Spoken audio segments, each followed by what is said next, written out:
Dear students, welcome to my channel. आज जिस topic के बारे में बात करेंगे वो है मैक्सवेल बोल्ट्जमैन डिस्ट्रीब्यूशन, जो कि एक इम्पॉर्टेंट टॉपिक है। बेसिकली ये ज़्यादातर इंडिविजुअल क्वेश्चन भी पूछा जाता है और इसका बॉस आइंस्टीन और फर्मी डायरेक्ट के साथ कंपैरिजन भी पूछा जाता है। तो मैक्सवेल बोल्ट्जमैन डिस्ट्रीब्यूशन के अंदर होता क्या है कि अगर हमारे पास कोई सिस्टम है और उसके अंदर बहुत सारे पार्टिकल्स हैं तो उनकी क्या होगी, पर्टिकुलर एनर्जी होगी। तो वो जब पार्टिकल ट्रेवल करते हैं फॉर एन आइडियल गैस, तो उसके अंदर किस तरह से उनकी स्पीड वेरी करती है और किस तरह से उनका डिस्ट्रीब्यूशन होता है, वो बेसिकली इस डिस्ट्रीब्यूशन में शो किया गया है। तो उसको कंसिडर करने के लिए या उसको एनालिसिस करने के लिए सबसे पहले हम क्या करते हैं, यहाँ पर एक सिस्टम को कंसिडर करते हैं जो कि इसके अंदर जो पार्टिकल्स हैं वो कैसे होने चाहिए, आइडेंटिकल होने चाहिए यानी समान होने चाहिए, लेकिन उनमें कुछ असमानताएं भी होनी चाहिए यानी डिस्टिंग्विशेबल होनी चाहिए वो। यानी इस तरह से हम पता कर सकते हैं कि जो पार्टिकल अलग अलग भी दिखने चाहिए। तो अब सबसे पहले इस डेरिवेशन को डिराइव करने के लिए हम तीन चीज़ें ऐड करेंगे। पहली चीज़ क्या है कि नंबर ऑफ पार्टिकल्स को रिप्रेजेंट कर रहे हैं यहाँ पर स्मॉल एन से, जो वॉल्यूम है इसका उसको रिप्रेजेंट कर रहे हैं वी से, और जो एनर्जी है उसको रिप्रेजेंट कर रहे हैं यू से। और एनर्जी और वॉल्यूम जो है यानी ऊर्जा और आयतन जो है वो दोनों फिक्स है, ये हमारा एजम्पशन है। तो अब सबसे पहले हम क्या करेंगे, क्योंकि यहाँ पर नंबर ऑफ पार्टिकल्स जो है लेकिन हर पार्टिकल की एक पर्टिकुलर पोजीशन है होती है और हर पार्टिकल की एक पर्टिकुलर एनर्जी होती है। तो हमने क्या लिखा है कि let energy levels are represented by E0, E1, E2 से लेकर ER तक, क्योंकि हमारा जो लिमिट आगे जाके हम लगाने वाले हैं वो लगाएंगे 0 से लेकर R तक। नेक्स्ट क्या है कि नंबर ऑफ पार्टिकल्स जो है हमारे वो क्या मान लिया हमने, N1, N2 से लेकर NR तक, ये हमने लेट कर लिया।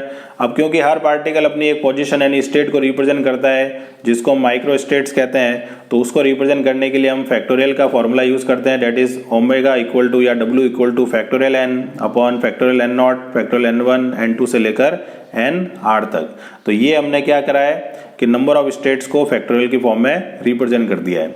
अब हम क्या करेंगे, ये जो हमारा फॉर्मूला लिखा है हमने, इसमें दोनों तरफ हम लॉग लेंगे।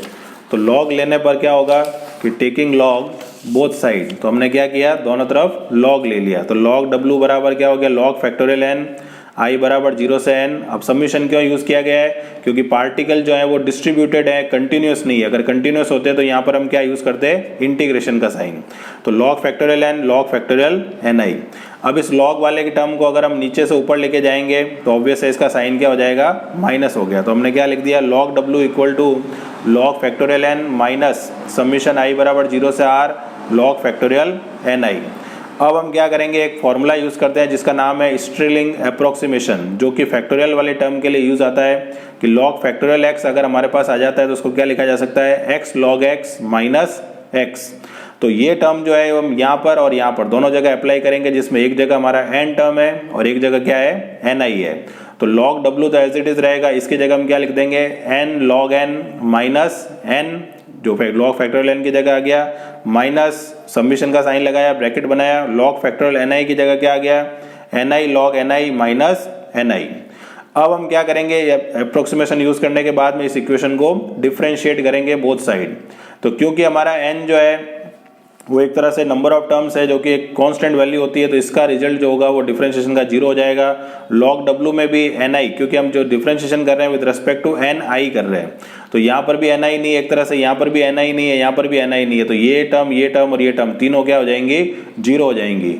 और दूसरी चीज जो होगी यहाँ पर अगर हम देखते हैं तो यहाँ पर Ni यहाँ पर भी है, यहाँ पर भी, यानी दो चीजें अगर फंक्शन मल्टीप्लाई होता है तो वहां पर differentiation of u into V को अप्लाई किया जा सकता है। तो कैसे लिख सकते हैं हम कि Ni का लिख दिया del Ni log Ni as it is, फिर Ni as it is log x का 1 अपॉन x यानी 1 अपॉन Ni, माइनस Ni का Ni के लिए करेंगे तो आगे जाकर हम क्या लिख सकते हैं 1। अभी हमने फिलहाल के लिए क्या लिख दिया है, डेल्टा Ni, और जो log W था उसका अगर Ni के लिए डिफरेंशिएशन करेंगे तो यहाँ पर क्या आ जाएगा, 0 आ जाएगा।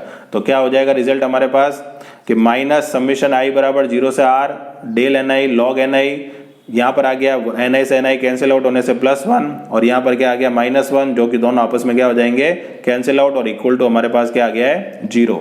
अब इस माइनस साइन को भी हम क्या भेज सकते हैं, 0 में भेज सकते हैं। तो ये रिजल्ट हमारे पास आ गया, जिसको इक्वेशन नंबर हमने क्या नाम दे दिया है, 4। अब क्योंकि हमारा एजम्पशन था कि n अगर कांस्टेंट है तो ऑब्वियस है इस जो सबमिशन है I बराबर 0 से R ऑफ Ni, ये भी क्या आएगा, एक कांस्टेंट आएगा जो कि किसके बराबर होगा, n के। तो नेट रिजल्ट जो हमारे पास बचेगा वो क्या बचेगा, समीशन i बराबर 0 से r delta N I equal to individual value भी उसकी क्या लिखी जा सकती है, 0 लिखी जा सकती है। क्योंकि देखो अगर कोई चीज़ रिजल्ट 0 है इसका मतलब या तो ये फंक्शन 0 है या ये फंक्शन 0 है। अब लॉग की वैल्यू जो है एन आई बराबर 0 अगर हम डिफाइन करें तो उससे बेटर है कि हमने क्या रिप्रेजेंट कर दिया, डेल्टा एन आई को। तो अगर डेल्टा एन आई का समीशन 0 हो जाता है तो 0 इंटू लॉग एन आई भी क्या हो जाएगा, 0 हो जाएगा। जैसा हम लिखते हैं x इंटू वाई बराबर 0, तो या तो x 0 होगा या y 0 होगा, तो दोनों में से कोई भी एक फंक्शन अगर 0 हो जाता है तभी नेट रिजल्ट क्या आएगा, 0 आएगा, अगर वो दोनों मल्टीप्लाई में है तो ये जो समीशन हमारा रिजल्ट आया delta N I equal to 0, ये क्या बताता है कि कभी भी कोई सिस्टम जो है उसके अंदर जो भी चेंजेस होते हैं उनका जो सम है वो दैट विल रिजल्ट इन 0, यानी कोई वेरिएशन प्लस में होगा तो कोई वेरिएशन माइनस में होगा, तो इनडायरेक्टली जो नेट रिजल्ट होगा वो 0 होगा। यानी सिस्टम में कोई वेरिएशन ओवरऑल नहीं आता है, इंडिविजुअली आ सकता है लेकिन ओवरऑल नहीं आएगा। तो ये हमारा एक रिजल्ट आ गया यहाँ पर, जिसको हमने नाम दे दिया इक्वेशन नंबर 5, जो आगे जाके काम आने वाली है, और ये आगे इक्वेशन नंबर 4।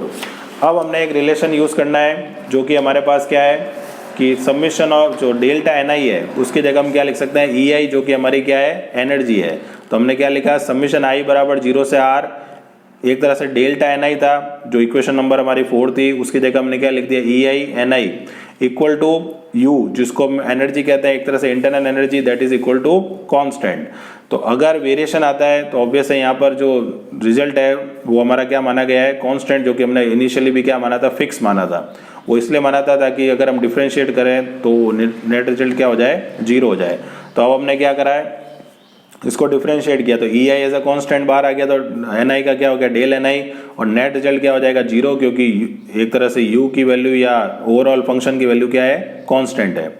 अब हम जो इंपॉर्टेंट काम करेंगे वो क्या करेंगे, जो हमारी इक्वेशन नंबर 5 थी, जो कि क्या थी, समीशन ऑफ डेल्टा एन आई, आई बराबर 0 से r इक्वल टू 0, इसको हम मल्टीप्लाई करेंगे अल्फा से, और जो इक्वेशन नंबर जो 6 आई है हमारी, जो हमने नाम दिया है, उसको हम करेंगे मल्टीप्लाई बीटा से, और फिर इक्वेशन नंबर 4, 5 और 6 तीनों को क्या करेंगे, ऐड करेंगे।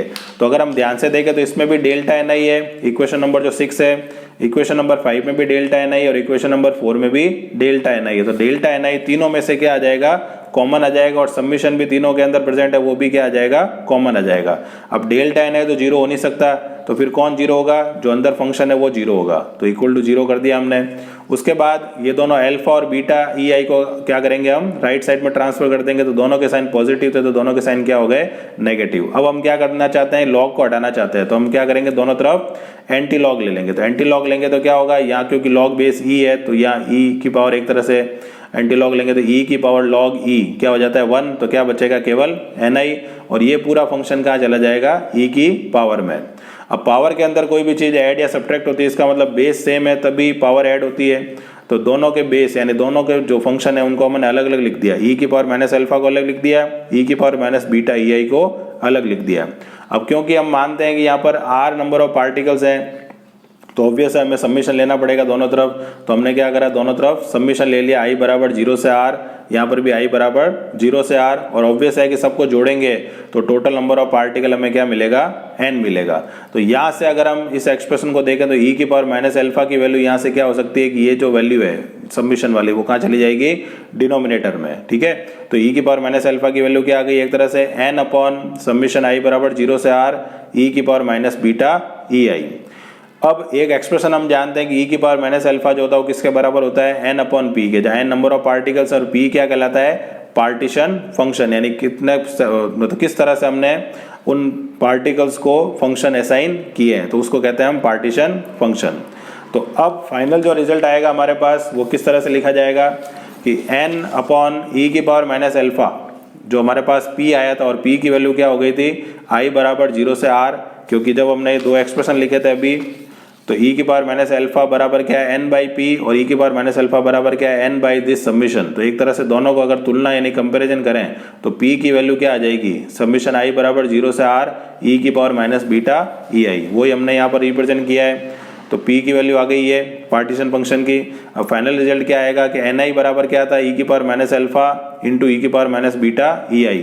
तो e की पावर माइनस अल्फा की जगह हमने क्या रख दिया, n अपॉन पी, और बीटा जो है जिसको कि हमने इक्वेशन नंबर 6 से मल्टीप्लाई किया था वो इनडायरेक्टली क्या होता है 1/kb इंटू टी, जहाँ kb क्या होता है बोल्ट्जमैन कांस्टेंट और t क्या होता है टेम्परेचर इन केल्विन। तो फाइनल एक्सप्रेशन जो आएगा मैक्सवेल बोल्ट्जमैन डिस्ट्रीब्यूशन का वो क्या आएगा Ni equal to n/p e की पावर माइनस ei और बीटा की जगह 1/kbt रखेंगे तो वो कहाँ चला जाएगा डिवाइड में।